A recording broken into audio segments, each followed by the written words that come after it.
August 11, 2014. Do you remember when Twitter was where you'd share real moments? Robin Williams sat in his bedroom in Paradise Cay, California, staring at his phone. His hands trembled, not from age, though he was 63, from fear, from exhaustion, from something eating his brain that nobody could see. He typed slowly, "Happy birthday to Ms. Zelda Ray Williams. Quarter of a century old today but always my baby girl." Attached was a photo of baby Zelda on his shoulders. His smile in that picture was real, huge, the Robin Williams smile the world knew and loved. He posted it at 11:45 p.m. His last public words, a love letter to his daughter disguised as a birthday wish. 12 hours later, Robin Williams was dead, and the world would ask, how did we miss the signs? But nobody knew what Robin had been living through for the past year. A nightmare he couldn't explain even to himself. 2013. Do you remember when Robin Williams seemed fine? He was working, doing movies, doing TV, the Crazy One sitcom with Sarah Michelle Gellar. Seemed healthy, seemed happy, seemed like Robin, but something was wrong.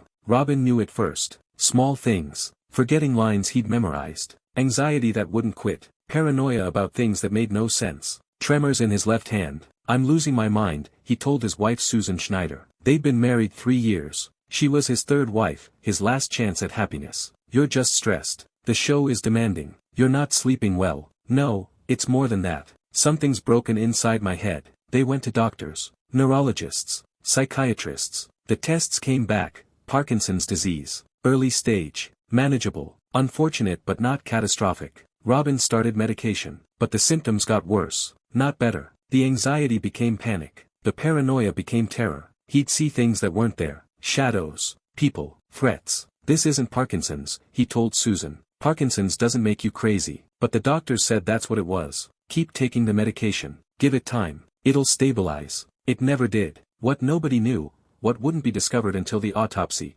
was that Robin Williams had Lewy Body Dementia, not Parkinson's. Do you know what Lewy Body Dementia is? It's a nightmare disease, worse than Alzheimer's in some ways. It attacks the brain with protein deposits that cause hallucinations, paranoia, confusion, and rapid cognitive decline. And there's no cure, no treatment, just deterioration until death. Robin didn't know he had it. The doctors didn't know. It's hard to diagnose while someone's alive, but Robin was living it. Every day, every hour, he'd be doing a scene and forget where he was. He'd wake up at 3 a.m. convinced someone was in the house. He'd look at Susan and for a moment not recognize her. Then clarity would return and he'd be terrified of his own brain. "I'm disappearing," he told her one night. "The Robin you know is disappearing and I can't stop it." Do you remember Robin Williams? Not the disease, the man, the comedian who could make anyone laugh, who could improvise for hours without repeating himself, whose mind moved so fast you couldn't keep up. That Robin was being erased by proteins he couldn't see or fight. And the cruelest part, he was still trying to make people laugh. 2014, The Crazy Ones was cancelled.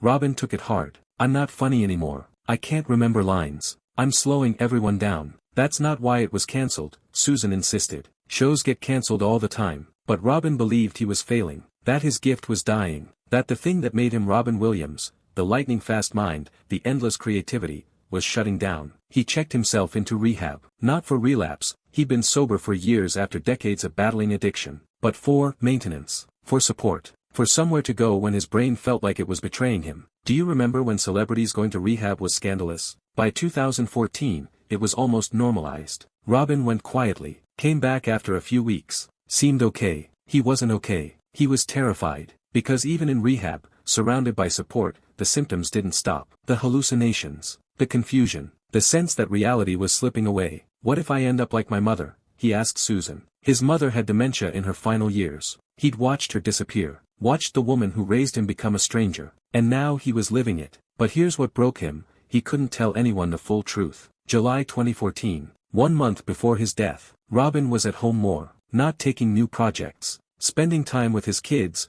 Zachary, Zelda, and Cody from his previous marriages. Zelda, his daughter with his second wife Marcia, was his baby. She'd grown up on movie sets, watched her dad be Mork, Mrs. Doubtfire, the genie in Aladdin, Patch Adams, Professor Keating in Dead Poets Society, watched him win an Oscar for Good Will Hunting, but mostly she'd watched him be dad, funny, loving, present. Even when Hollywood demanded everything, he made time for his kids. "Dad, are you okay?" Zelda asked during a visit. "You seem different." "Just tired, honey. Getting old. Happens to everyone." "You're not old. You're 63. That's not old." Robin smiled. that famous smile, but it didn't reach his eyes. Feels old sometimes. What he wanted to say, I'm scared. I'm losing myself. I don't know what's happening to me and the doctors can't figure it out and I'm so tired of being afraid. What he said, I love you, Zelda. Never forget that. Do you remember when parents said things that seemed normal but were actually goodbyes? Robin was saying goodbye. Every conversation, every hug, every, I love you. He didn't know he'd be dead in a month, but some part of him knew he was running out of time. And then came Zelda's birthday, July 25th. Robin made a big deal of his kids' birthdays. Always had. Even when he was on location shooting movies, he'd call, send elaborate gifts, make sure they knew they mattered more than any role. Zelda turned 25 on July 25th, 2014. Robin couldn't be there, he was too anxious to leave the house most days, but he wanted to do something. Something public. Something that showed the world, this is my daughter. I'm proud of her. I love her. So he posted that tweet. The photo of baby Zelda on his shoulders. Quarter of a century old today but always my baby girl. Zelda replied, love you dad. Thousands of people liked it. Commented, Robin Williams is such a great dad. This is so sweet. Zelda is so lucky. Nobody knew it would be his last public words. His last gift to her. The last time the world would see Robin Williams being joyful. Because 17 days later, everything ended. August 11th. Do you remember that Monday? It was normal. Summer. People at work. Kids preparing for school. Just another day. Robin woke up anxious. The anxiety never left anymore. He tried to meditate. Tried to breathe. But his brain wouldn't cooperate. The paranoia whispered, something's wrong. You're dying. You're going crazy. There's no escape. Susan was there. She'd barely left his side in months. Watching him deteriorate. Watching the man she loved disappear into confusion and fear. I can't do this anymore, Robin told her. Not for the first time. He'd been saying it for weeks. The exhaustion. The terror. The sense that life had become unbearable. We'll get through this. The doctors will figure it out. When? How much longer do I have to live like this? She didn't have an answer. Nobody did. That night, Susan went to bed around 10:30 p.m. Robin said he'd stay up a while. He'd been sleeping in a separate room lately. His anxiety kept him up, and he didn't want to disturb her. She kissed him goodnight. I love you. I love you too. The last words they'd ever say to each other. Sometime that night, Robin Williams decided he couldn't fight anymore. August 12th. Morning. Susan woke up. Robin's bedroom door was still closed. Unusual. He was usually up early, even when he hadn't slept. She knocked. No answer. Opened the door. Robin Williams was gone. He'd taken his own life. Quietly. Methodically. Left no note. Just, chose to stop fighting a battle he couldn't win. Susan called 911. Paramedics arrived. Police arrived. But there was nothing to do. Robin had been dead for hours. By noon, TMZ had the story. By 1 p.m., the world knew. Robin Williams, dead at 63. Do you remember hearing? If you're old enough, you remember where you were. The shock. The disbelief. Robin Williams, the man who made the world laugh, dead. Social media exploded. Celebrities tweeting tributes. Fans sharing favorite moments. Oh Captain, my Captain, from Dead Poets Society trending. The genie scene from Aladdin, You're Free Now. Mrs. Doubtfire clips. Good Morning Vietnam. Mork and Mindy. Everyone remembering the laughter. Nobody understanding the pain. But then came the autopsy. And the truth. November 2014. 3 months after Robin's death, Susan Schneider Williams released a statement.